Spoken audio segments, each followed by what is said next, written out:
Assalamualaikum warahmatullahi wabarakatuh. Kali ini saya ingin berbicara dan mendiskusikan tentang tema-tema kajian yang biasa muncul di dalam ranah filsafat Islam. Saya menemukan ada setidaknya 4 tema kajian di dalam filsafat Islam yang bisa kita gunakan untuk melihat kembali perbedaan antara filsafat Islam dengan filsafat Yunani dari sisi substansinya. Pada video sebelumnya saya sudah mengutip dari pernyataan Fadlur Rahman bahwa memang filsafat Islam itu berawal dari apa yang sudah dilakukan oleh filosof Yunani, tetapi kajian dan pembahasannya tidak akan terlepas dari sumber-sumber pokok ajaran Islam, yaitu Al-Quran dan hadis. Setidaknya ada 4 tema kajian di dalam filsafat Islam yang ingin saya jelaskan di sini. Yang pertama, tema kajian filsafat Islam itu terkait dengan ketuhanan.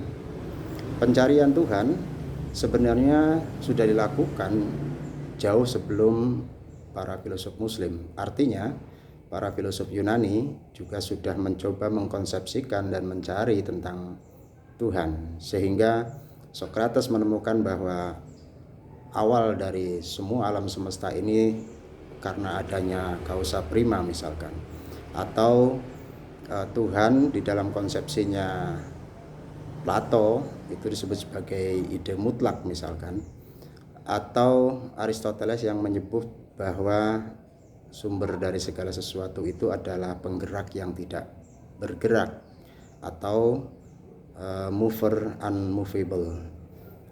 Itu konsepsi-konsepsi Tuhan yang sudah ditemukan oleh para filosof Yunani. Tetapi apa yang sudah ditemukan oleh para filosof Yunani tentu saja tidak memuaskan para filosof Muslim terkait dengan doktrin yang diterima oleh para filosof Muslim dari kitab sucinya, yaitu Al-Quran. Maka filosof Muslim melihat ada kelemahan-kelemahan yang ada di dalam konsep ketuhanan para filosof Yunani itu. Yang paling mudah tentu saja para filosof Muslim sepakat bahwa apa yang disebut sebagai causa prima, penggerak yang tidak bergerak atau ide mutlak itu dengan sebutan Allah di dalam kajian Islam. Tetapi yang lebih mendasar adalah menurut para filosof Muslim, apa yang digagas oleh para filosof Yunani itu meninggalkan celah. Misalkan jika kita mengikuti pendapat Aristoteles tentang Tuhan sebagai penggerak yang tidak bergerak, maka menurut para filosof Muslim, Aristoteles tidak konsisten karena dia mengajukan konsep lain bahwa terciptanya alam semesta itu disebabkan oleh penggerak-penggerak khusus selain penggerak yang tidak bergerak tadi. Ini oleh filosof Muslim kemudian dikritisi sebagai inkonsistensi dari pemikiran Aristoteles atau para filosof Yunani. Oleh karena itu maka kemudian Ibnu Sina misalkan dari kelompok filosof Muslim mencoba mengkonsepsikan tentang Tuhan dengan istilah wajibul wujud. Wajibul wujud. Sementara alam semesta adalah mumkinul wujud. Jadi Tuhan, Allah adalah wajibul wujud atau wujud yang niscaya, wujud yang pasti. Sementara alam semesta ini hanyalah mumkinul wujud yang di dalam kajian teologis itu diciptakan oleh wajibul wujud. Pembahasan lain yang disodorkan oleh para filosof Muslim adalah bahwa mumkinul wujud ini itu terbagi menjadi 2. Yang pertama adalah mumkinul wujud li ghairihi, dan mumkinul wujud yang kedua mumkinul wujud li dzatihi. Dengan demikian maka dalam konsepsi Islam, alam semesta yang diciptakan Tuhan itu memiliki dua karakter. Pertama, dia adalah mumkinul wujud li ghairihi, yaitu wujud mungkin yang diciptakan atau keberadaannya itu karena ada zat lain, yaitu Tuhan. Ini yang kemudian nanti menimbulkan pemikiran bahwa alam itu adalah diciptakan. Tetapi di sisi yang lain, alam semesta memiliki karakter sebagai mumkinul wujud li dzatihi. Artinya alam ini mungkin wujud bukan karena yang lain atau bukan karena diciptakan oleh yang lain. Nanti pembahasan tentang itu akan saya jelaskan di tema kajian berikutnya. Kemudian tema kajian yang kedua adalah terkait dengan kenabian. Ini jelas-jelas membedakan filsafat Islam dari filsafat Yunani. Di dalam tradisi filsafat Yunani tidak terlalu banyak kajian tentang kenabian. Tapi di dalam kajian filsafat Islam ini tentu menjadi tema yang sangat sentral karena terkait dengan proses pewahyuan, keyakinan dan sebagainya. Di dalam konsepsi tentang kenabian ini, para filosof Muslim juga lagi-lagi mengambil apa yang sudah dipikirkan atau metode yang sudah digunakan oleh para filosof Yunani tentang pembagian alam semesta ini, dari mulai adanya Tuhan, kemudian ada akal, ada jiwa dan seterusnya, yang itu jauh-jauh hari sudah dimunculkan di dalam filsafat Yunani. Nah, para filosof Muslim mengambil konsep tentang jiwa, konsep tentang ruh dan seterusnya itu untuk menjelaskan tentang konsep kenabian. Alur berpikir yang digunakan oleh para filosof Muslim adalah bahwa manusia berdasarkan pengalaman dan fakta yang ada terkadang bisa mengalami atau bisa mengetahui hal-hal yang sebenarnya misteri bagi dirinya. Misalkan seseorang yang sedang tidur kemudian bermimpi, terkadang dengan mimpinya itu dia bisa memprediksi dan bahkan membaca apa yang akan terjadi esok hari misalkan. Nah, di dalam tradisi Yunani, jiwa manusia dikatakan memiliki daya imajinatif untuk bisa memahami hal-hal yang pada awalnya dianggap sebagai misteri. Artinya ketika seseorang bermimpi kemudian mampu memprediksi hal-hal yang pada awalnya misteri, itu artinya bahwa ada kekuatan imajinatif di dalam jiwa manusia untuk memahami sesuatu pada saat dia tertidur. Nah, kemudian para filosof Muslim berpikir jika di dalam tidur jiwa memiliki daya imajinatif, maka sesuatu yang mungkin juga bahwa jiwa yang ada di dalam diri manusia itu juga berimajinasi ketika dia dalam keadaan tidak tertidur. Oleh karena itu, maka inilah yang disebut sebagai kemampuan manusia di dalam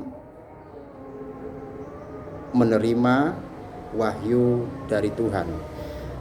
Jadi Nabi diberi anugerah, Nabi dan Rasul diberi anugerah di dalam jiwanya kekuatan imajinasi sehingga dia bisa menerima isyarat dari Tuhan, dan konsekuensinya bahwa Nabi bisa memprediksi bahkan bisa membaca misteri-misteri yang ada baik di masa yang akan datang, hari ini ataupun pada masa yang lalu.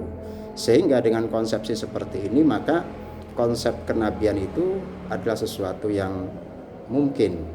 Artinya bahwa ini berbeda dengan pendapat Imam Ar-Razi misalkan, yang dia menolak tentang keutamaan Nabi dan konsep kenabian ini. Bagi Imam Ar-Razi dan Imam Aburwandi misalkan, konsep kenabian ini tidak bisa diterima. Kenapa? Karena pada dasarnya Tuhan menciptakan manusia dalam kondisi yang sama, sehingga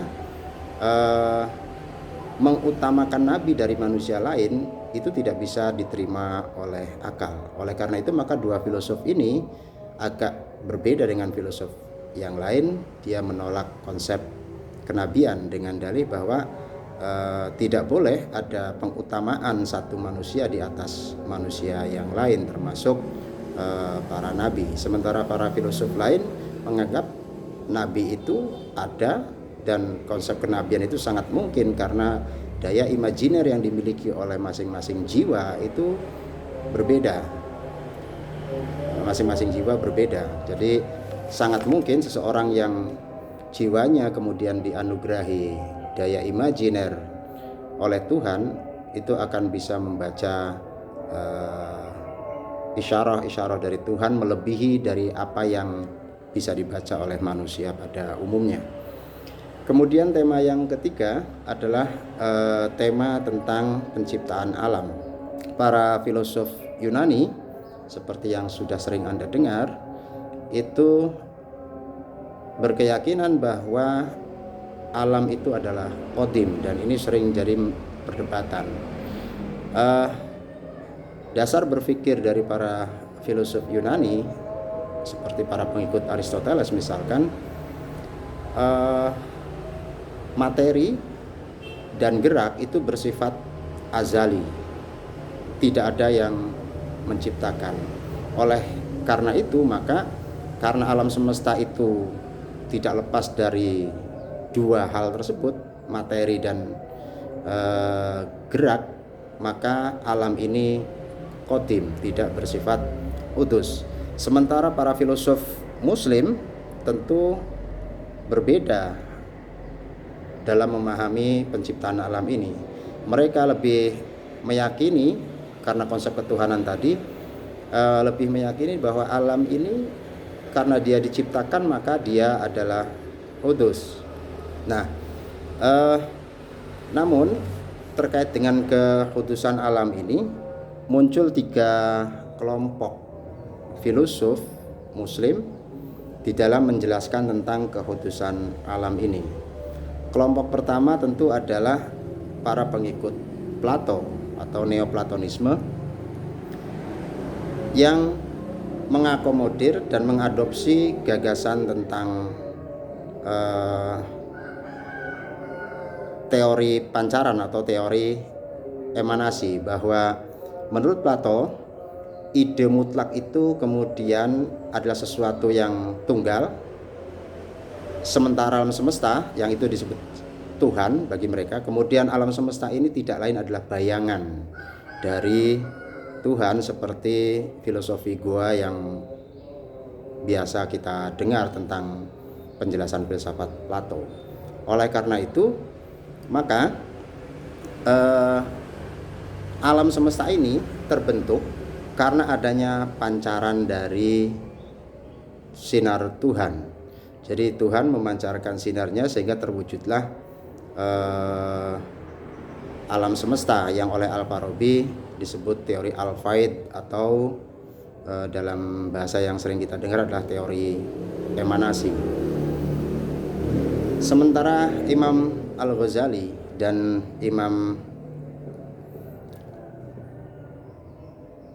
Al-Kindi meyakini bahwa alam ini bukan terwujud karena proses pancaran seperti yang diyakini oleh Ibnu Sina dan Al-Farabi. Menurut Al-Ghazali dan Al-Kindi, alam ini tercipta karena diciptakan oleh Tuhan atau oleh Allah. Imam Al-Ghazali dan Al-Kindi mendasarkan pada dalil nas yang menyebutkan bahwa Tuhan itu menciptakan dengan kata khalaqa. Misalkan innallaha khalaqas samawati wal arda. Jadi kata khalaqa adalah proses penciptaan, bukan proses pancaran.